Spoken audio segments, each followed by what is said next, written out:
Everyone is interfaced, injected, infected, infested with something. Everyone wants something from everyone else. Everyone is a liar and a cheat. Everyone wants more creds. Welcome to the year 20X3. Welcome to Cyborg.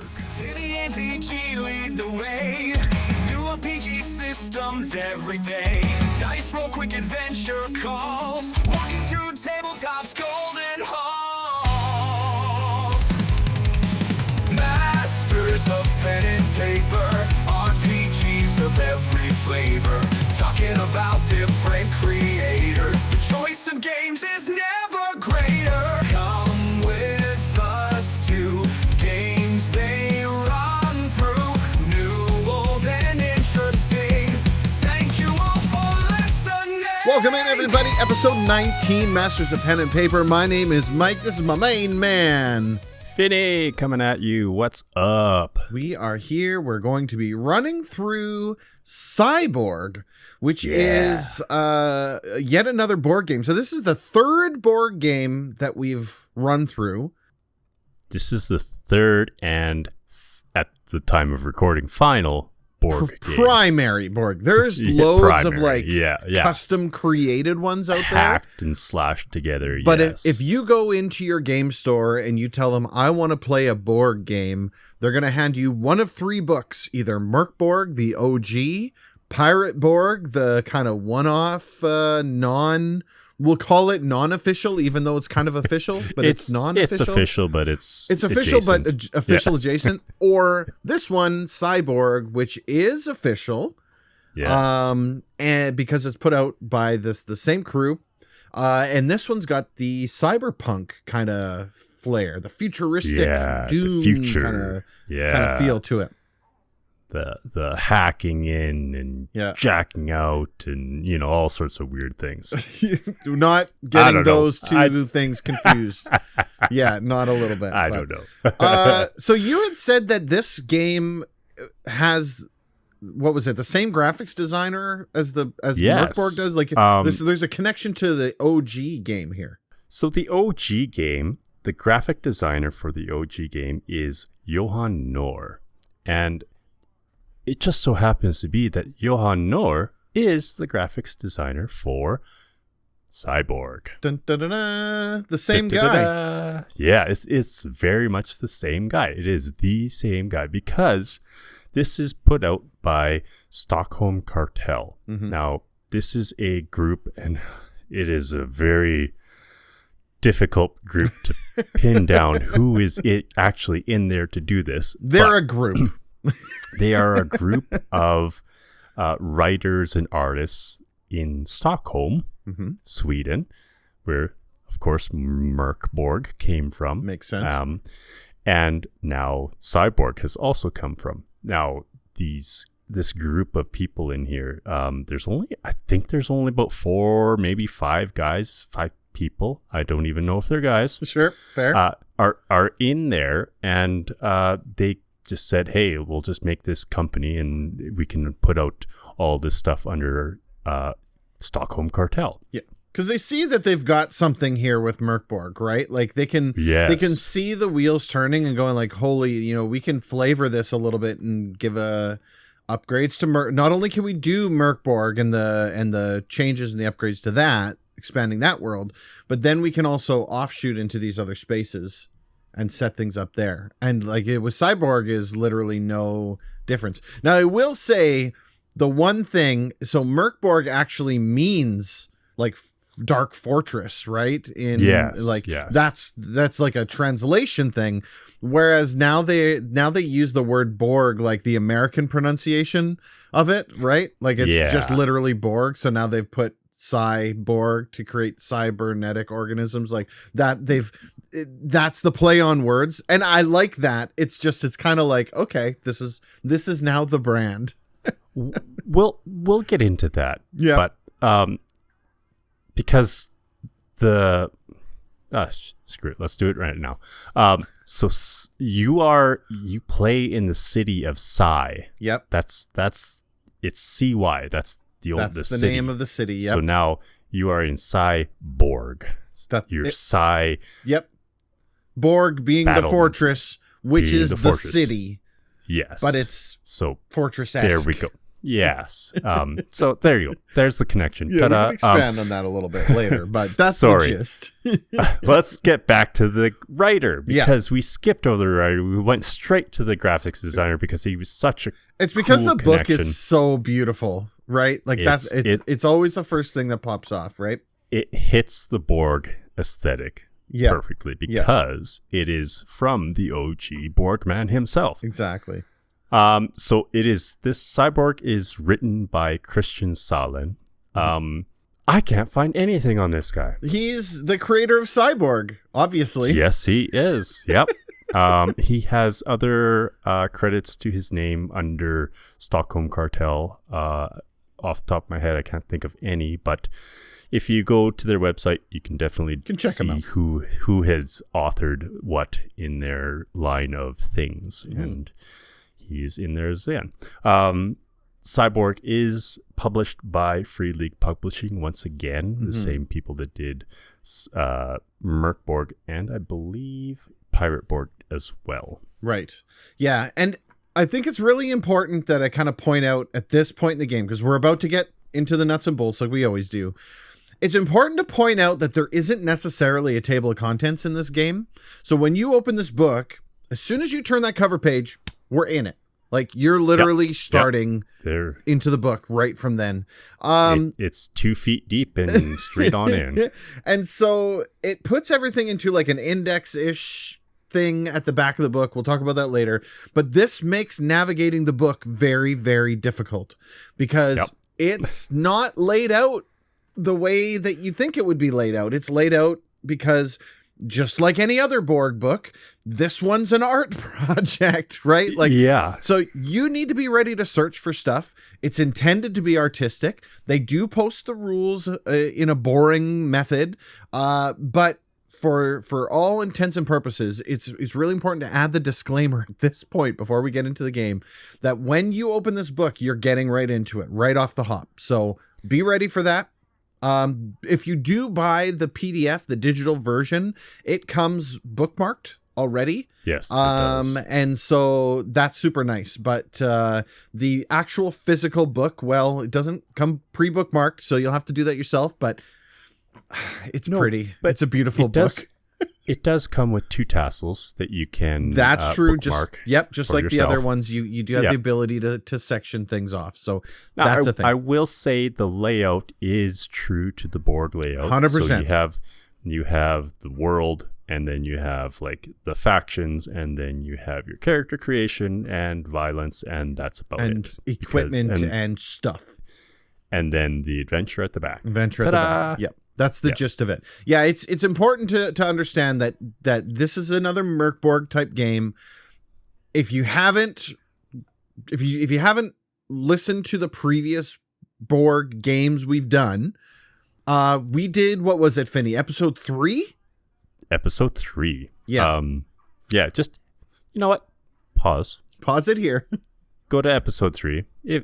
First of all, welcome. Board games are fun. Enjoy them. We're glad that you're joining us at now episode 19, but please go back to episode 3 and listen to Borg, because then you'll get a better gist of the rules. That'll set the foundation for you.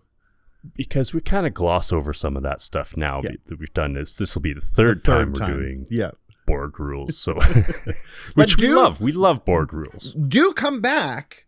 Because this game is not the same as MÖRK BORG. It is a different game. So, but the same, like the foundation, the wooden studs holding this box together are the exact same as they are in MÖRK BORG. So do be aware of that. I think it's time for us to dive in under the covers here and take a look at what makes Cyborg tick, Finn. So it's based off of the Borg system, which is a D20 system.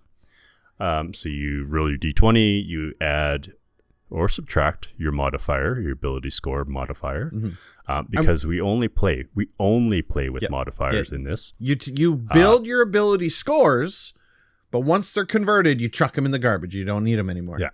And those range from a -3 to a +3. That is it. Yeah. That's what makes board games so cool. They're just cut, dry, here's what you get. Done. Done. So then what we're shooting for is a number that is equal to or greater than the difficulty rating, or the DR, which is typically 12 for average checks of any nature. The GM can make it easier to, so like a DR 10 would be easier to do than a DR 14. Yep. Now it's all dependent on what the GM feels like you're doing and if you're doing it well or not. The meet or beat system. It's a meet or beat. Not yes. only does it rhyme, but it's also awesome. Yes, and it is awesome. It's great. So enemies do not roll for hits. The players roll defenses instead. Typical Borg fashion. So you're in control the entire time. The player is killing themselves. Don't get mad at the GM. It's not their fault that you got killed. Yeah, ask DG how that goes. That's right. Exactly. Now, I will say, at the very beginning, the book states, and I quote, "You are encouraged to break every single rule in this book except for one. The players cannot be loyal to or have sympathy for the corps, the cops, or the capitalist system. They might find themselves reluctantly forced to do missions for them or their minions, but make no mistake, they are the enemy." Yeah. That's the only rule you have to follow to make Cyborg work. It's important to understand that you're running against the system. So joining the system, that doesn't make any sense. No.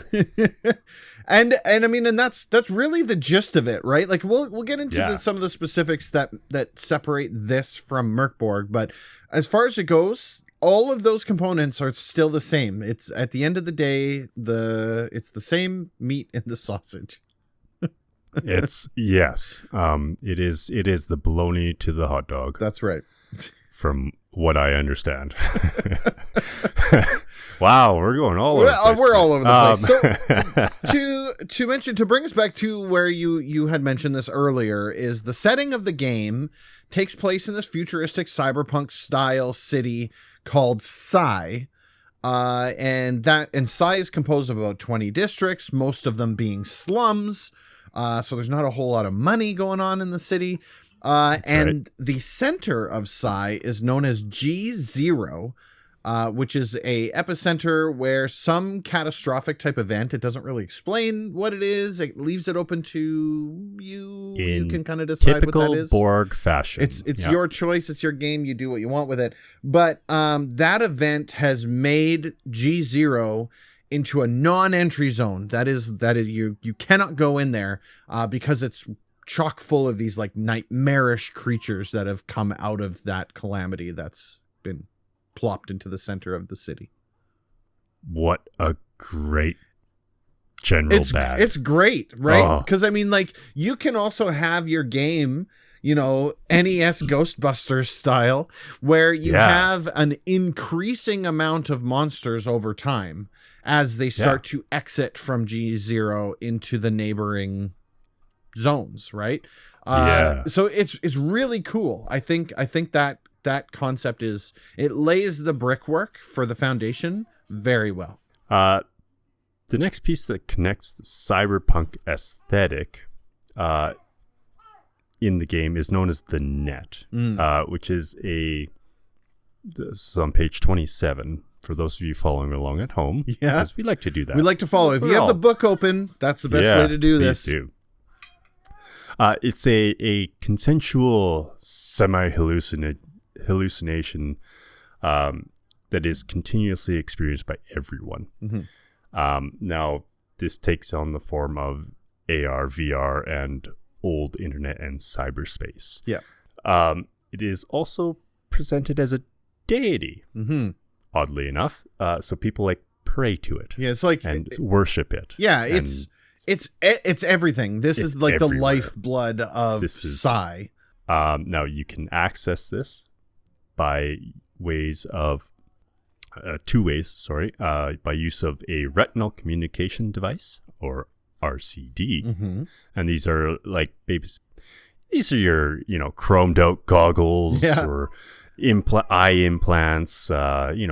Cybernetic contact lenses for all it matters. Yep. The other way is called a cyberdeck, and this is what lets you jack in to the internet, and it's basically a portable computer that isn't described very much at all because it's your imagination. It's whatever you want it to be. Is what it is. If it's like a Nintendo glove, the Power Glove, on you, and it's got like the little keyboard pad on there for you to punch in, or if it's like a keyboard and laptop that flops out of your chest. It's whatever. Yeah, like in Cyberpunk 2077, for example, there was like a little jack cable you pull from your wrist and plug it into things, right? This would be equivalent to that.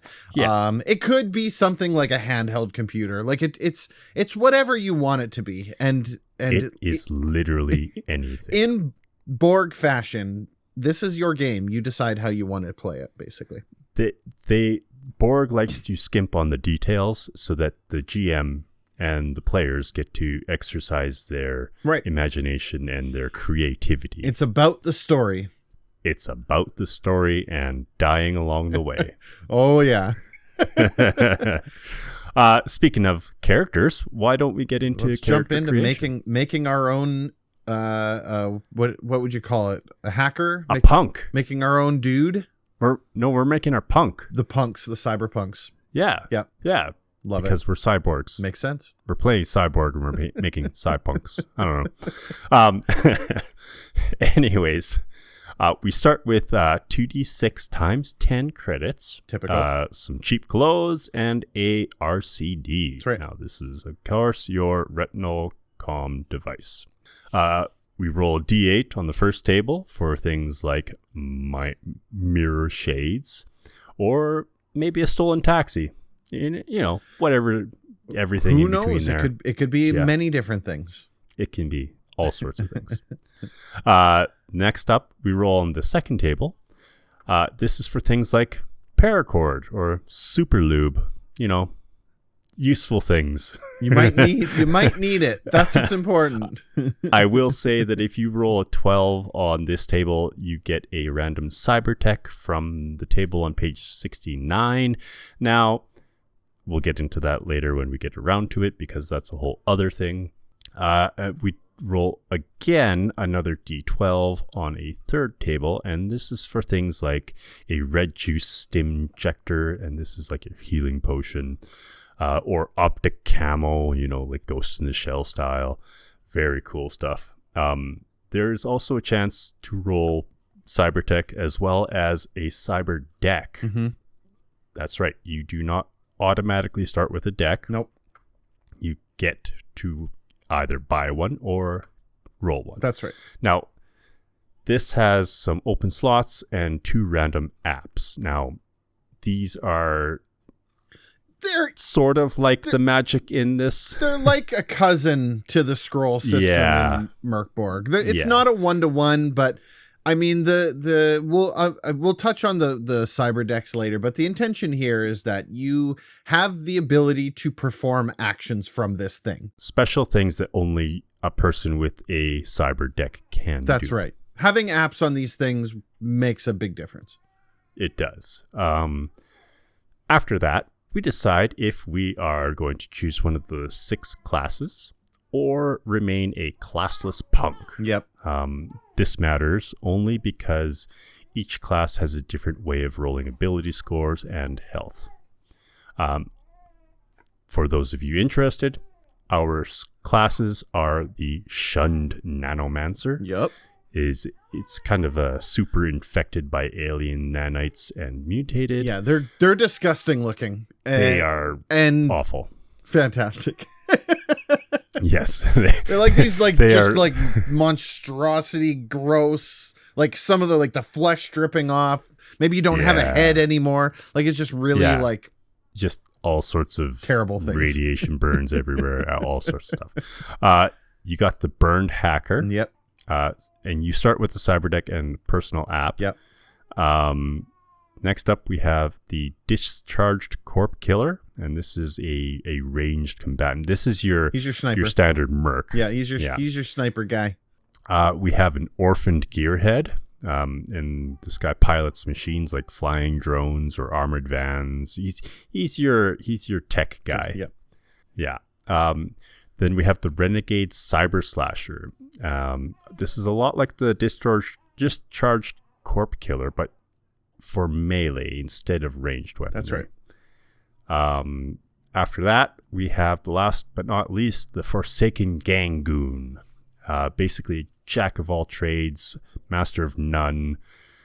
Yeah, they get some extra bonuses that you might not get as creating your own guy, but it is what it is. It's just like every other board game. Like the classes exist in the game because they have to. You have to have these classes in order to help speed things along, especially when you're playing the game. When we were running our last MÖRK BORG game, that generator comes in handy, and the generator assists in helping stand up a character fast because you can build a character very quickly using the class system rather than rolling each individual roll, right?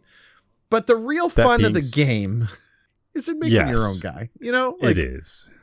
It's from rolling up as a classless punk and just laying waste to everything until you get tased through the skull or something. Exactly. I will say that the classes do have perks to them. They're adjusting, like I said, ability scores and HP, and I believe some of them have like starting weapons or little powers that they can use and stuff like that. Yep. And of course you don't get that with the classes punk. Exactly. So, yeah, it's the same trade-off as it was in MÖRK BORG, right? Like that's the exact same thing. Is the classes have specific layouts. They also get specific bonuses. I think, for example, the Renegade Cyber Slasher, I believe, gets a bonus to strength, for example. To help benefit and help kind of lay in the fact that they're a melee character, right? The discharged corp killer gets 3d6 minus 1 for both knowledge and presence, but 3d6 plus 2 for toughness. Exactly. Because he's tough. That's what they roll with. So it's stuff like that. So, minor stuff. Yeah. But if we were making our own punk. If we are making our own punk, which we always do. What's next? We roll our abilities. Now, we have five abilities, five abilities this time around. First up, we have agility, and this is our ability to sneak and dodge and dive and duck and dodge and dive and duck and dodge. You can dodge a wrench, you can dodge a ball. Next up, this is our new kind of ability. This is knowledge. Right. Now, this governs science and allows us to use our tech and our apps and whatnot. Yeah, because you can't be someone who doesn't know how to read while reading. That's right. You can't read your display if you cannot read. Next up, we have presence. This is for sniping, shooting for single shot weapons. Right. And also using nano powers, and this nano is kind of like the magic, kind of the like actual the magic stuff. Magic-y special powers. I don't know. Yeah, and your charm, because very charming. Probably a suave person. Yeah, why not? Strength we have for typical melee strikes, grappling, lifting, throwing things. If you've listened to our podcast before, you know what strength is. Yeah, that one's every single TTRPG has strength. They all have strength. And it all does the same thing every time. Toughness is our last one, and this allows us to survive falling, resist poison, keeps us from succumbing to the elements. This is also the modifier that we use when we roll our hit points. So the higher the toughness, the more hit points you get. This one's your constitution. That's what it is. Good. Yeah. Nice and simple. For classless punks, we roll 3d6, and that's all for each one of those. Yep. Yeah, you just work your way down the line, nice and simple. And then we consult the table, and the table tells us, hey, you rolled a 13, so you get a +1 or 2. I can't remember which one. It tells you what your modifier is. I think it's a +1.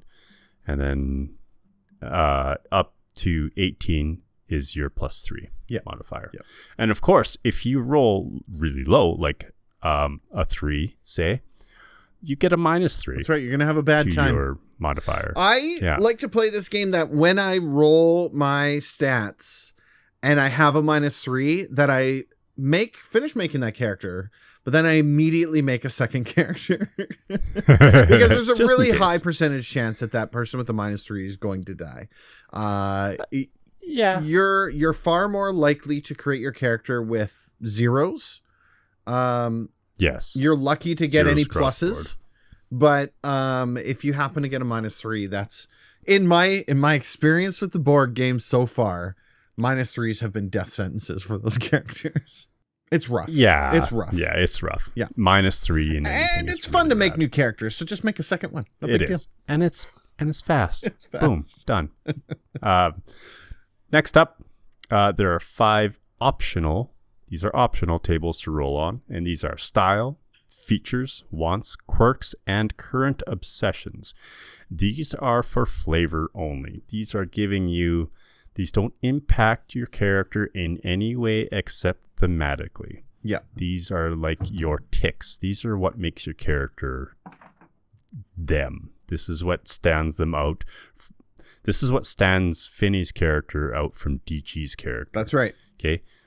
Yep. It's their personality. Yeah. And those are on 54, 55, and 57 in the books. So they're all tables. You just roll on the table. You work your way down the line. You don't have to roll the table either. You can just pick if it helps. It's way more fun to roll. Way more fun to roll.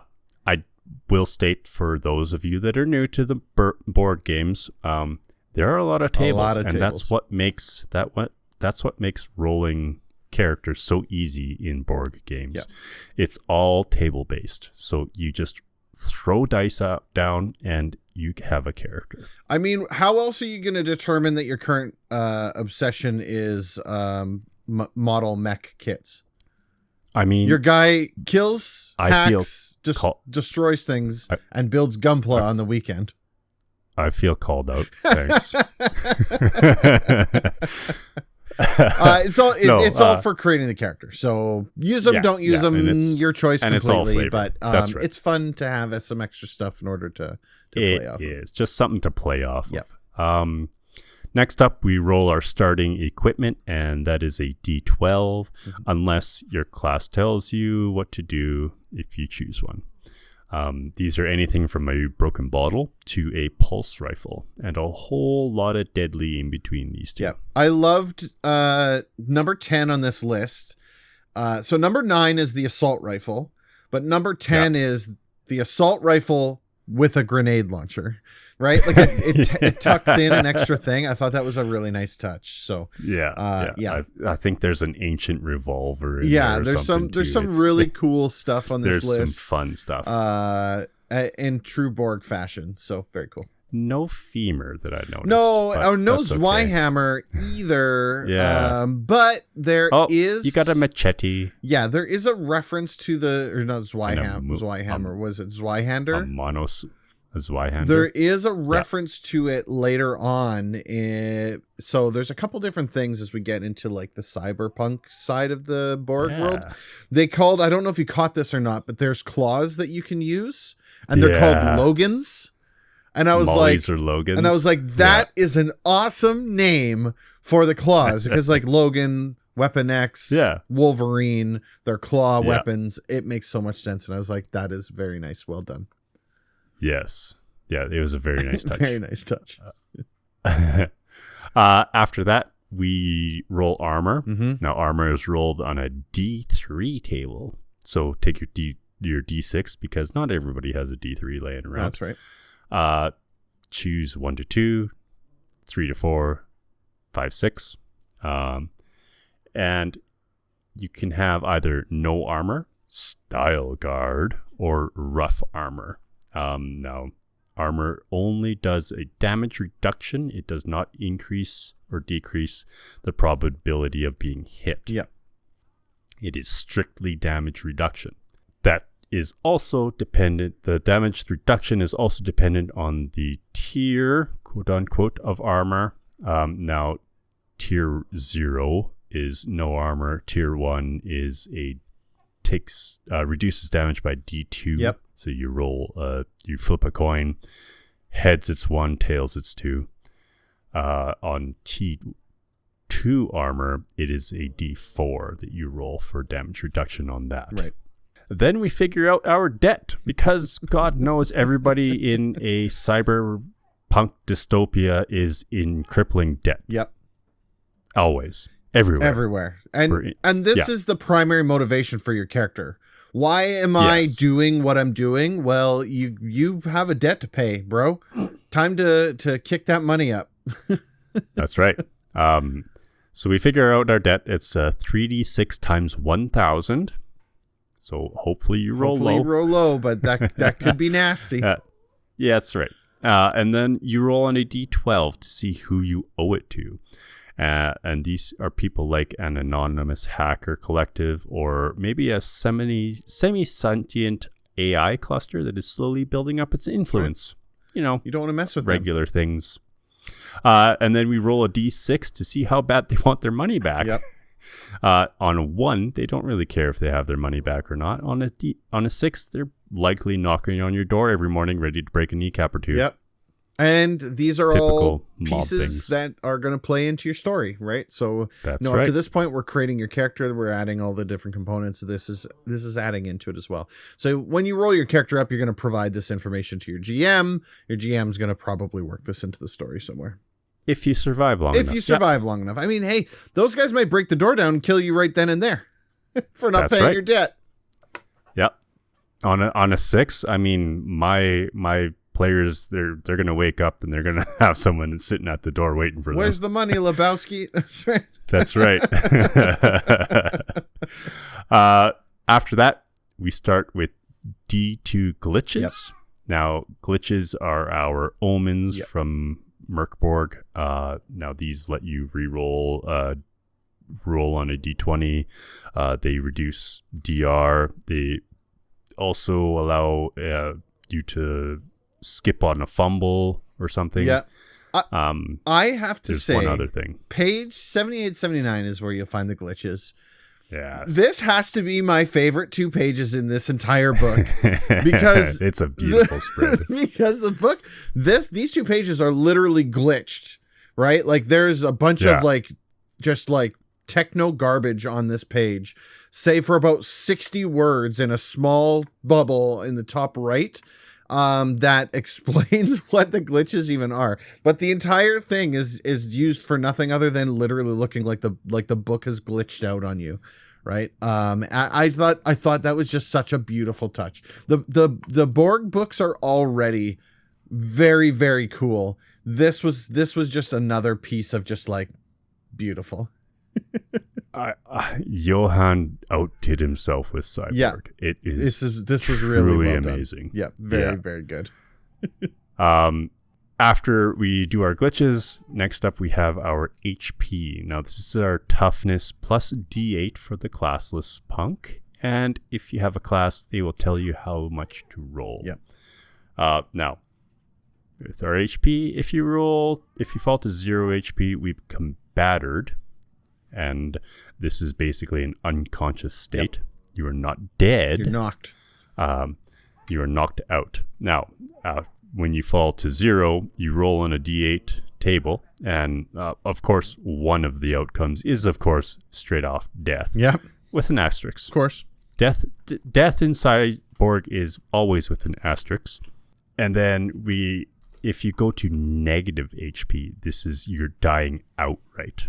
Now, that is, of course, with an asterisk because, hey, if you can pay the money, somebody will probably come save you. That's right. So the mechanic behind this is that if you have at least 1,000 creds in your bank account, there's a 50% chance of an emergency response team showing up and saving your life.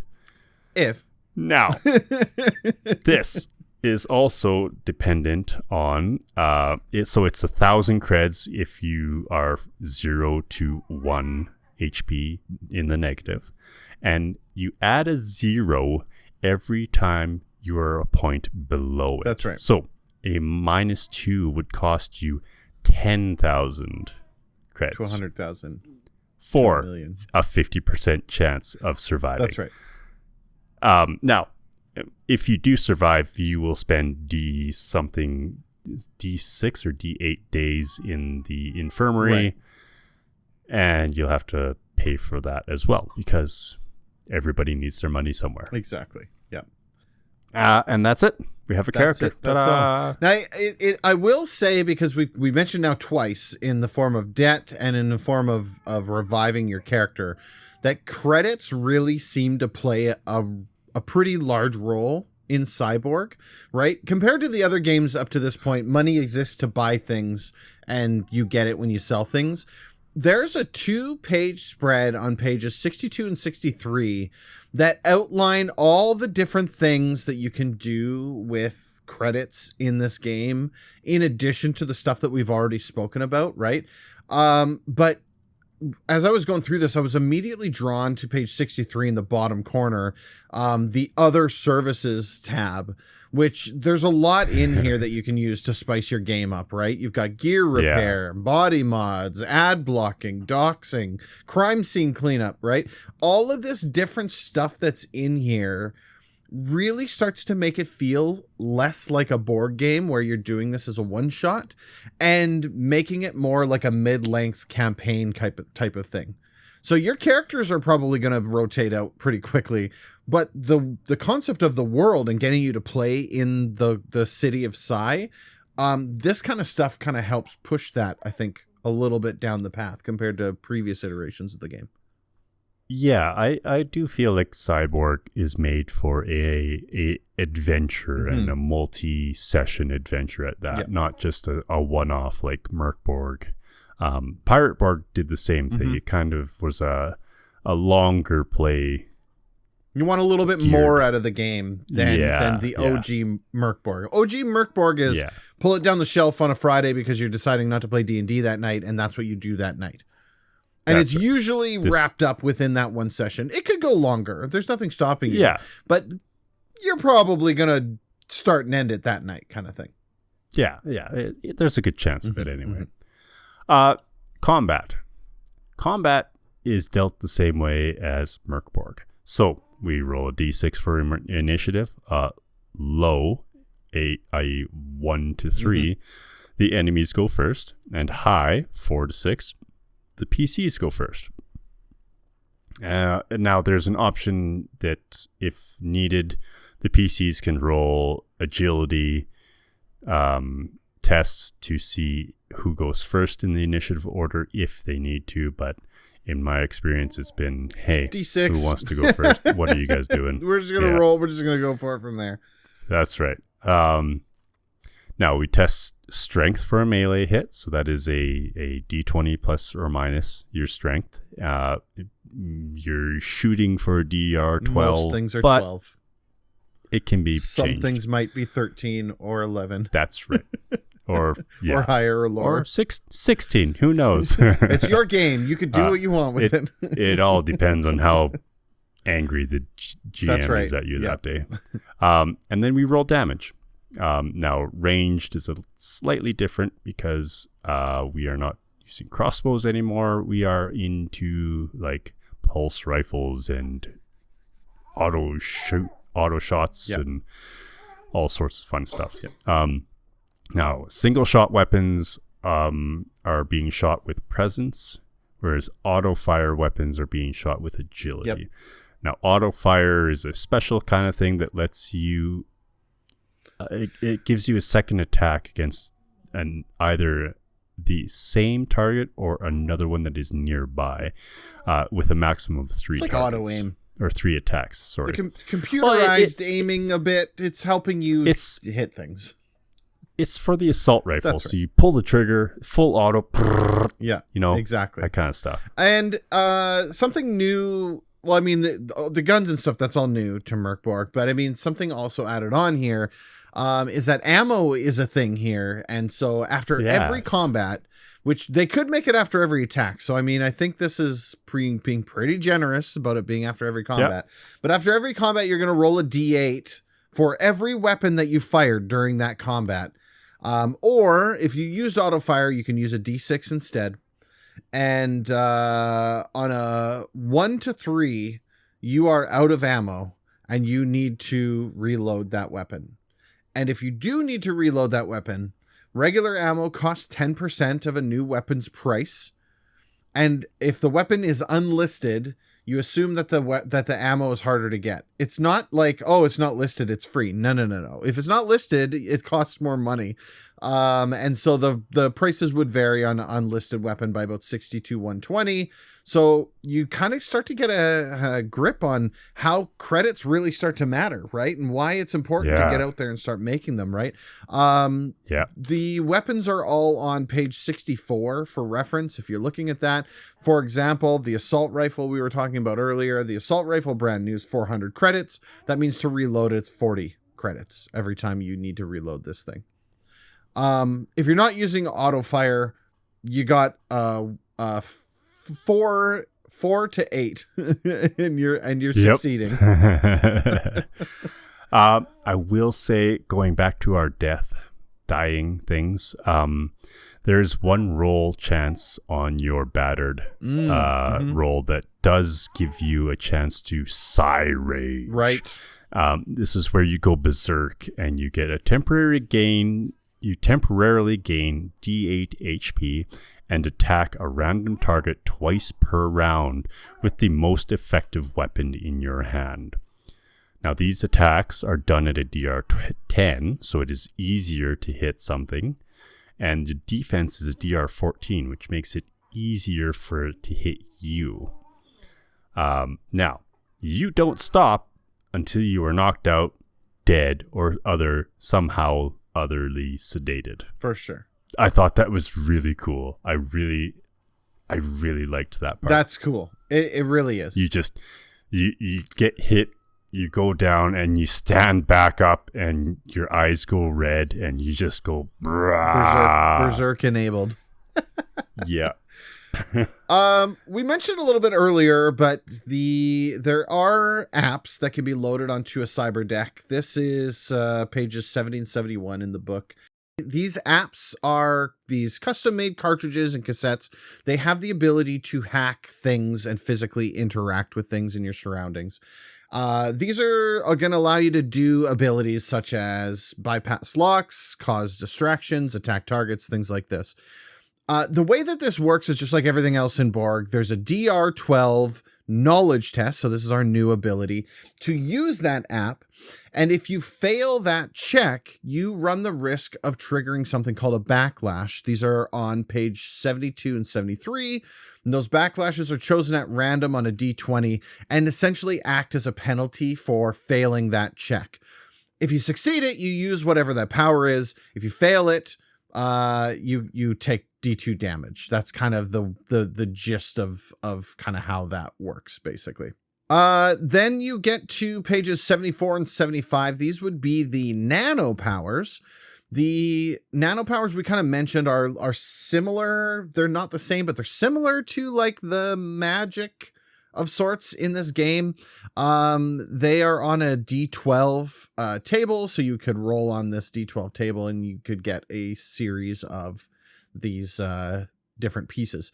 For these, you test your presence at DR12, again, 12 being the number that you want to meet or beat when you want to use these powers. And if you succeed, you activate that power. If you fail, it will hurt you for D2 damage.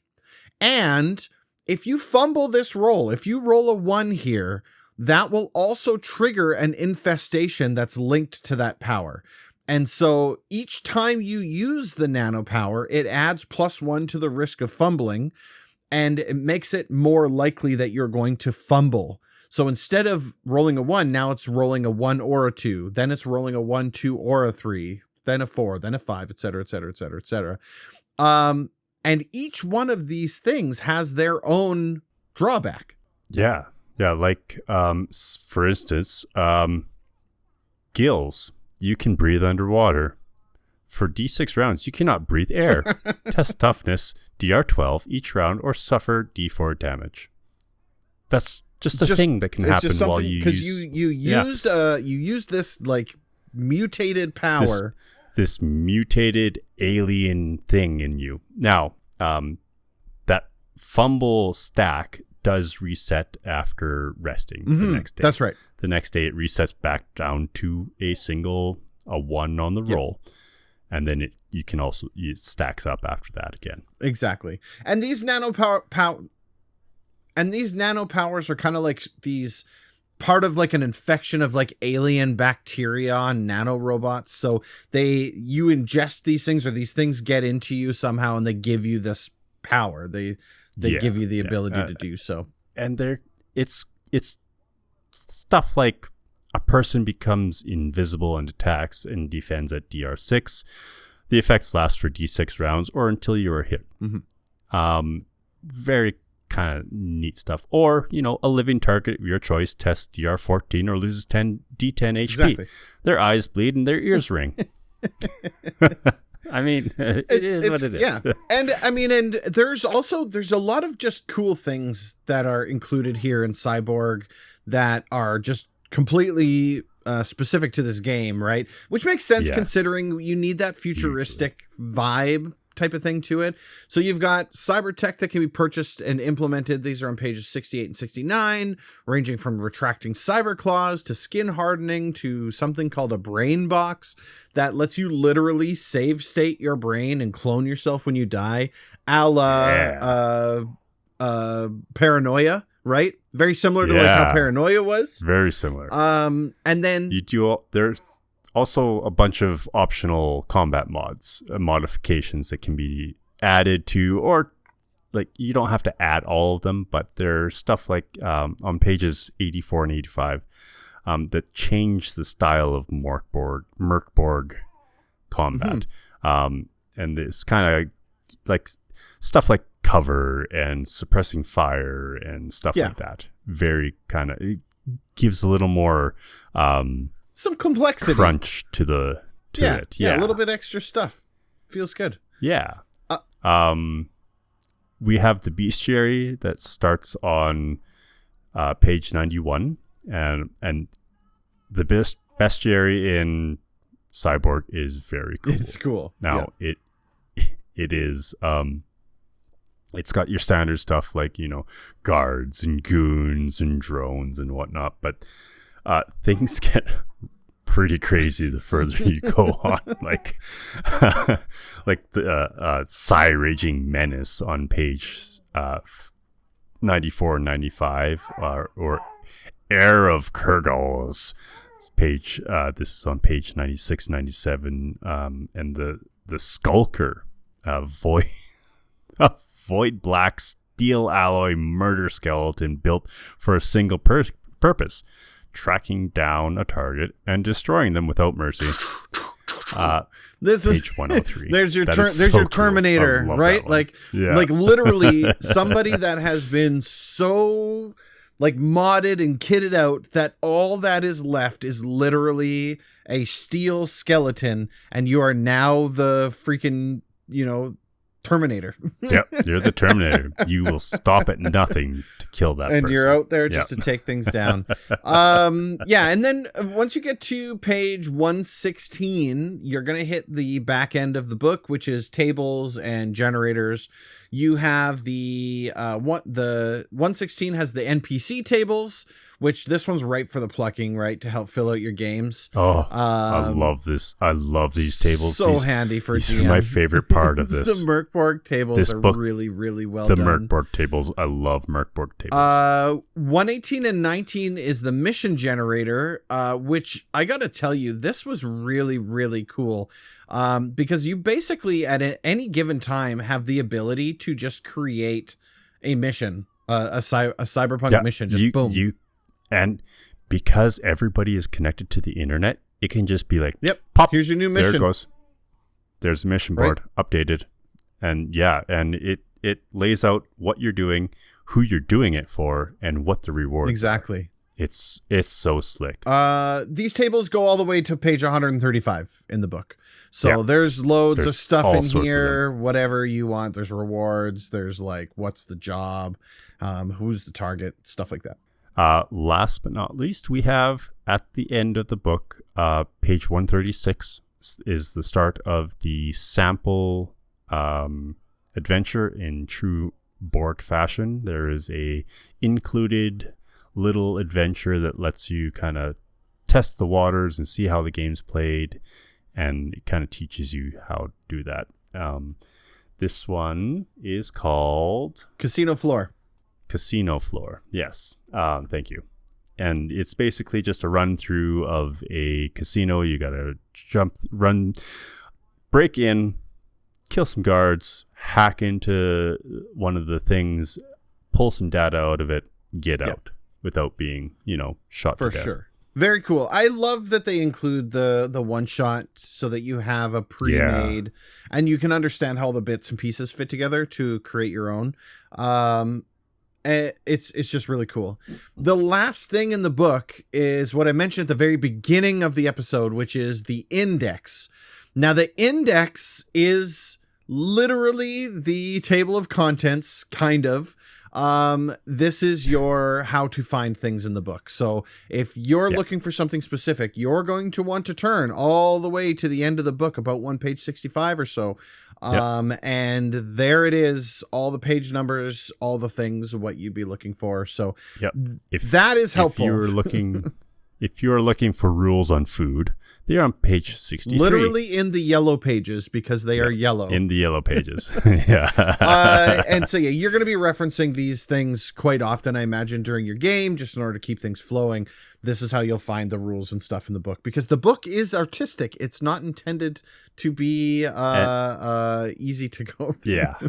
I will say the back cover pages, as well as the front cover pages, are little things for the DM or the GM and players to.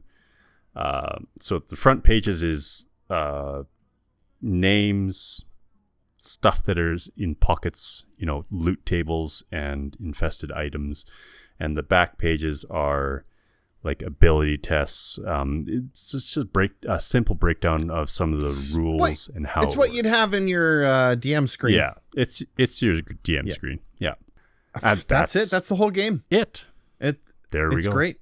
That is cyber. I mean, why don't you let us know, man? What did you think about this one? First things first, I am a sucker and a huge sucker. I'm a giant lollipop for those books games. Call to you like a mermaid in the sea, right? Like it's just like you hear the siren song, and you're called to it immediately. And I go running, straight out into the water. I finally completed my collection the other day. I'm very happy. So I have all 3 of my Borg books sitting beside me at all times, because just gorgeous they books. Are beautiful, beautiful books. Now, that being said, the cyberpunk variant of the rules fit very well together with the Borg rules. I really like how everything just stitched together very, very cohesively and tightly. A nice little package for it. We skipped over it, but the miserable headlines are the Psalms. So the world is dying. Everything's dying all the time. So you roll on this table, and there's it's a D66, I believe, for that as well. And after the 7th one is read or comes to pass, the world ends. The game's over. That's right. Throw the book out. And I didn't actually read to see what you do with this book. The miserable headlines start on page 30.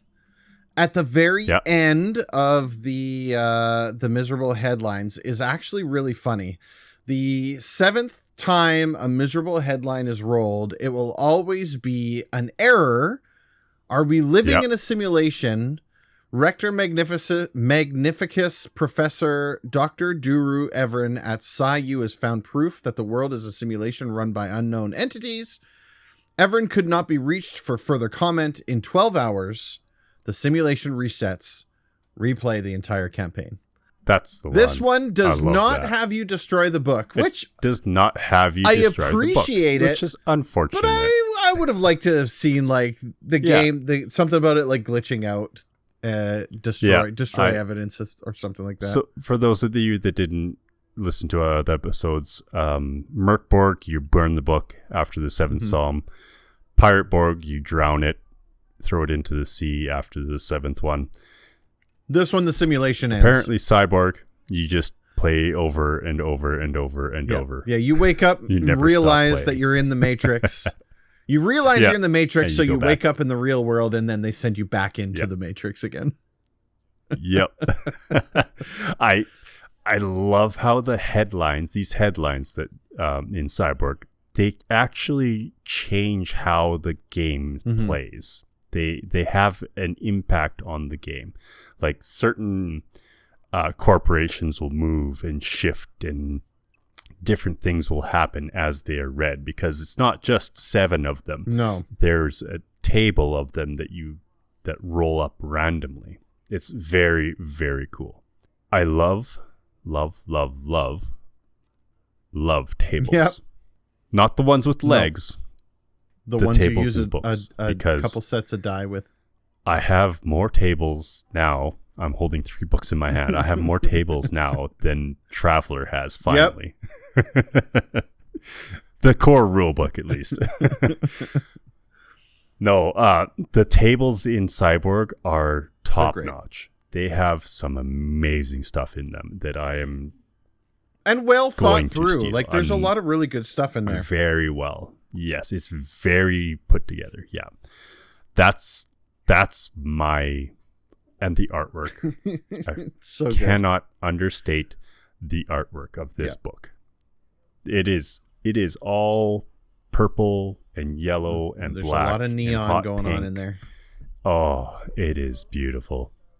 What about you? Well, I mean, look, I love board games, right? Like the cyberpunk kind of flavoring to it. I think that's a great combination. The art style, like you mentioned, like that art is amazing. I'm always immediately drawn to these books just by looking at them, right? The game, it's quick and punchy, just like the other board games are, and I can see how they're trying to cover, a lot of space with just a little bit of stuff, right? Like it's just like all the rest of them. These ultralights are super, super cool. Yeah. It feels fresh to me because a lot of the TTRPG we've been doing is like fantasy based, or it's space based, or it's kind of, like that. This one being a cyberpunk flavor, it just feels nice, right? I was kind of ready to hammer down on this one being all over the place because like it literally jumps all over, but the index, in my opinion, saves the day. I love the chaos in the Borg books, but when you're playing and in a pinch, you want to just find the rule for combat, for example, it really doesn't make your life very easy if you haven't tagged that out, right? No. So it's going to help with those like, wait, how do I do this moments? And all in all, I got to say, like, I really, really think this one's great. I was the least hyped for Cyborg of the 3 Borg games. I was the most hyped for Pirate Borg, then MÖRK BORG, and then I was like, well, Cyberpunk's not really my thing. Cyborg looks fun, but it's not really for me. And then now after going through it, I was like, I really want to play this game. I think they did really well with it. So I'm looking forward to like the official kind of run through of the games, but it'll be a lot of fun. Yeah. Solid game.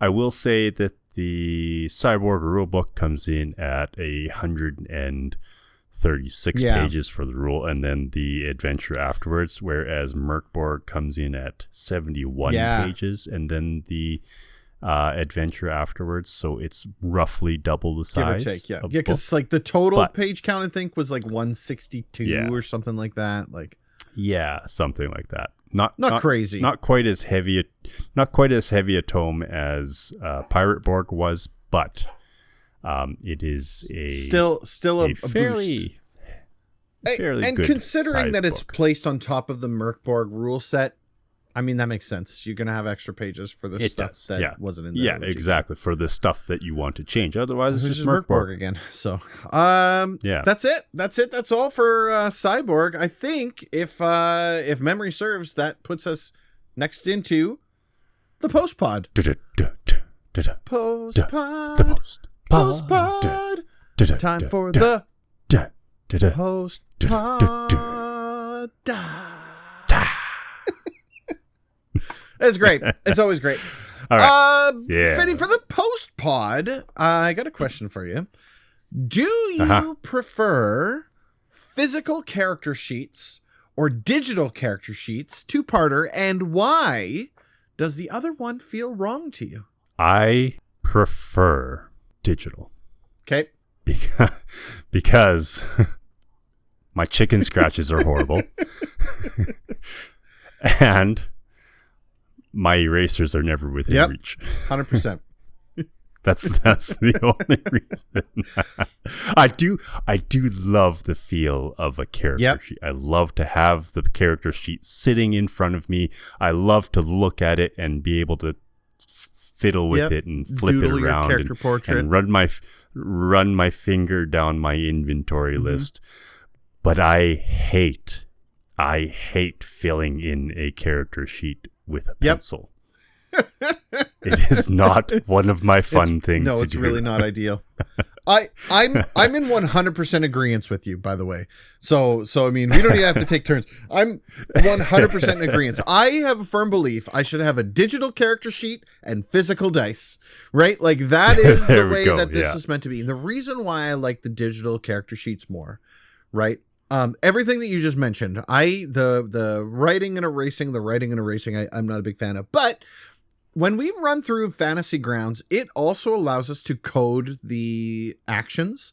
And so rather than constantly having to look into my actions, find it in the book, going through, was that a D12? Was that a D10? I can't remember. Which one was that again? I can click a button and it rolls it. Right. And it basically, or it can just tell me the guts. It can say it's a D8 plus 4 and then I can roll my dice for it. Right. I really like that. That is where digital character sheets sing to me. Now, the one drawback to digital character sheets is that you need to have a digital device in order to get said digital character sheets. There we go. And having a digital device on the table is like a beacon. It's a no. It's a beacon to people who love to get distracted or look up things that they shouldn't have. So if I'm put into a position where everyone's rocking physical sheets, I will also rock a physical sheet simply for that purpose. Yes. But if it's coming down to choosing, I would choose the digital sheet simply because it makes my life easier. Yes. If we could take tablets, lock them so that it's literally the sheet. That's it. Be on the character sheet. It's not an iPad. It's an iSheet. It's an I character sheet. Yeah, that would be perfect, but it's not going to happen. No. So, yes, in person, I agree 100%. It has to be a actual physical character sheet, as much as you hate it. Now, our last in-person, you had printed off some class sheets that already had stuff filled in. It made life a little bit easier. Your class powers that you were going to get at certain levels and stuff like that. Then we didn't have to fill them in because we were playing at a higher level. We were playing at level 7 or something like that. Yeah, so custom character sheets exist. That's a thing. It cut back a lot on the nitty-gritty pencil scratches. Absolutely. Yeah. I mean, there's if you have a problem in the world of D&D, someone's thought of the solution for it, right? The game's been around for 50 years. Oh yeah. Somebody came up with a solution to the issue that you're experiencing, right? There's always better ways to do it, but I mean, I will say, in my opinion, the digital sheets are superior simply because they allow you to do the things that you don't like doing on a physical sheet. Even a fillable PDF is far superior to me than a 100% character sheet on the paper. 100%. Yeah. That's it. That's the end of episode 19. I want to thank everybody for listening and downloading this episode. If you could do us a solid, we would greatly appreciate anybody sharing the podcast out with your friends, family, and other people that may be interested in this content. We do post this podcast up every 2 weeks, and you can find it on Spotify, on Apple Podcasts, and YouTube. And speaking of YouTube, we also stream our Dungeons and Dragons adventures. That happens on every single Sunday night, starting at 9 p.m. Mountain Standard Time. You can find that over at youtube.com/@DadGamingOnline. We also stream on Twitch. You can find that at twitch.tv/DGOnline. You can email us at mastersofpenandpaper@gmail.com. We would love to hear anything from you guys, whether it be just adventures that you were having with your table, or different systems that we should check out, anything. It would be wonderful to hear from you guys. We do also have a Discord server that has some good talkings going on in there. I believe there's talk about getting a group together to play over Discord. We finally had some people show up, and they're looking for groups, and we're growing every day. The link for that will be in the description below, and that's about That's all. Episode 20 is the next one. Make sure to tune in for that. But until then, have a great one. Have a good night.